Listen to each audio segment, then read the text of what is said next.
Talofa Samoa APAAU o le TALALELEI mo oi.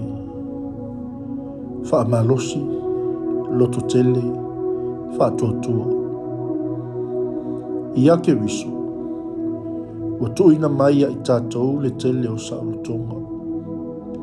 Saulotonga mai tūlafono, saulotonga mai le angasala, saulotonga mai le oti, saulotonga mai seoli, saulotonga mai le fefe, ma le tele o isi mea. Ma o stasi o lo tātou saulotonga silisili, o le wala aulia lea le atua tātou te watu i ona luma. O ia o le fuafuanga o le atu laulau. Le atua moni, ma le atua soifua e tō tasi. Ma tau tala atu ma le manino. Mauti noa, ma le loto toa i lo tātou tamā o i le langi. E ala ia Yesu ke wiso lo tātou ali. E o fuafungia, e mawhai e tātou o tangata ola o nau watu i le awhio anga o lo tātou atua e whaavavau. Ma tuina atu o tātou whaafita oli, ma talosanga, ma le mauti noa, e whaafonga mai i le atua.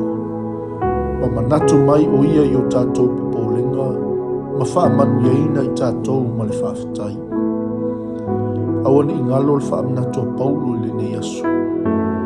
O ia o tātou maua i le whaamalosi, ma le taita inga, ma le loto tele, i le whaatuatua i a te ia.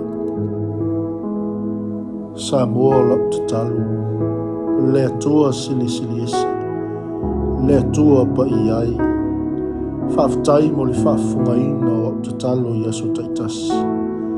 Whaaftai mo le saulotonga wa e whaasauloto mai ai a te au. Whaamanuia mai i le amataina o lau sāwalingo le ni aso. Ono Yesu ke wiso wala tuaila mātou te talo. Amen. Manuia whaiva ma lava singa o le ni aso.